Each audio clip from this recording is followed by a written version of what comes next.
Times of Swaraj में आप सबों का स्वागत है। मैं हूं संतोष सिंह और आज हम टाइम्स ऑफ स्वराज में चर्चा कर रहे हैं क्या वाकई में पाठक जी की विदाई होने वाली है। क्या वाकई में वो बिहार छोड़कर जा रहे हैं केंद्रीय प्रतिनियुक्ति पर, क्योंकि आज शाम से खबरें चल रही हैं मीडिया में। कुछ इस तरीके से खबरें चलाई जा रही है जैसे कल से ही पाठक अपर मुख्य सचिव नहीं रहेंगे शिक्षा विभाग का, जबकि सच्चाई यही है कि मुख्यमंत्री के यहाँ से उनको एनओसी मिला है आज। उस एनओसी के बाद की जो प्रक्रिया है वो महीनों की प्रक्रिया है, 24 घंटे की प्रक्रिया नहीं है।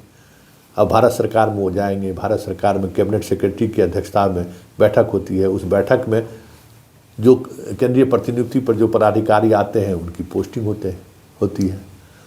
पाठक को लेकर कुछ ऐसा है भी नहीं, केंद्रीय सरकार वैसे भी असहज रहा है इनसे और अब इलेक्शन की घोषणा होने वाली है।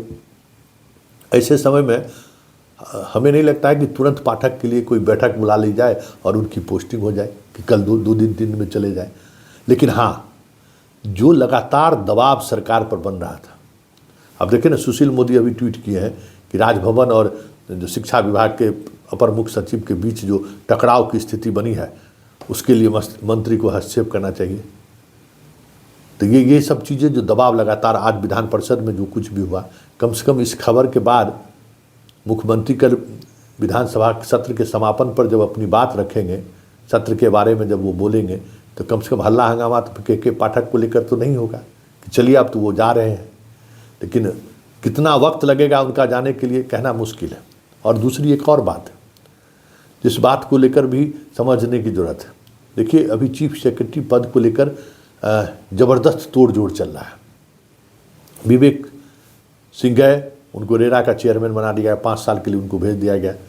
जो सबसे प्रबल दावेदार थे, मतलब अमित सुहानी के बाद, और क्योंकि विवेक सिंह को भी मुख्यमंत्री टॉलरेट नहीं कर सकते थे, उनका विवेक सिंह से बहुत ज़्यादा बेहतर रिश्ता नहीं रहा है। हाँ, आरजेडी अगर साथ में सरकार में रहती तो हो सकता है विवेक सिंह को ये मौका मिल जाता, लेकिन विवेक सिंह ने समझदारी से काम लिया, उन्होंने अपना बीआरएस लिया और 5 साल के लिए चल गए। अमित सुहानी जी कल तक नोटिफिकेशन हो जाएगा, ये चल जाएंगे। आपको विद्युत विनियामक आयोग अतुल प्रसाद का पत्ता कटा, चाह रहे थे 5 साल वहाँ जाकर जो है मस्ती करेंगे, लेकिन अब तो वहाँ नहीं हुआ। खबर यही आ रही कि अमित सुहानी वहाँ पहुँच रहे हैं।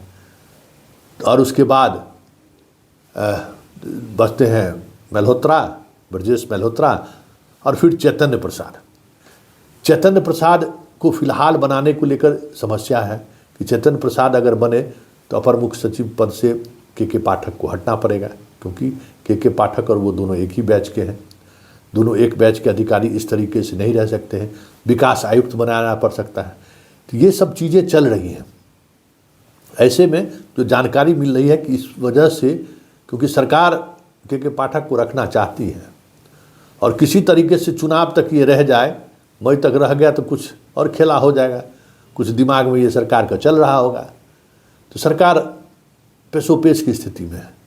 ऐसे में ब्रजेश मल्होत्रा को चीफ सेक्रेटरी बनने का मौका मिल जाए तो कोई बड़ी बात नहीं होगी, क्योंकि निशाने पर शिक्षा विभाग है और शिक्षा विभाग को लेकर के पाठक का रहना जरूरी है। ऐसे इस बात को मुख्यमंत्री भी मानते हैं और मुख्यमंत्री जब एनओसी के लिए जब दबाव बनाए पाठक ने, तो पहली बार उन्होंने फाइल रिजेक्ट भी कर दिया था। तो ये कसमकश चल रहा है। इसलिए अब देखना ये होगा कि चीफ सेक्रेटरी कौन बनता है। अगर चीफ सेक्रेटरी चैतन्य प्रसाद बन गए तो के पाठक की उसी समय उसी नोटिफिकेशन में विदाई हो जाएगी, अपर मुख्य सचिव से विकास आयुक्त बना दिया जाएगा। और अगर ब्रजेश मल्होत्रा बने तो फिर ब्रजेश मल्होत्रा जैसे ही बने तो फिर विकास आयुक्त बना दिया जाएगा चैतन्य प्रसाद, या ये सब चीज़ें चलती रहेंगी। तब फिर कुछ दिनों के लिए और के पाठक को मोहलत मिल जाएगा, जो सरकार भी चाह रही है। देखिए अब होता क्या है, 24 घंटे 48 घंटे के अंदर में बहुत सारी चीज़ें स्पष्ट हो जाएगी। लेकिन फिलहाल कल से वो केंद्रीय प्रतिनियुक्ति पर चले जाएंगे। जिस तरीके से खबरें चलाई जा रही है उस खबर में कोई जान नहीं है, उसमें महीनों लग सकता है। कोई एक प्रोसेस, एक दिनों का वो प्रोसेस नहीं है। लेकिन चीफ सेक्रेटरी को लेकर जो चीज़ें चल रही हैं ना, वो और जिस तरीके से लॉबिंग हो रही है या जिस तरीके से मुख्यमंत्री सोच रहे हैं, ऐसे में हो सकता है खेला हो, लेकिन लाभ इसका चैतन्य प्रसाद के बदलाए ब्रजेश मल्होत्रा को मिल जाए तो कोई बड़ी बात नहीं।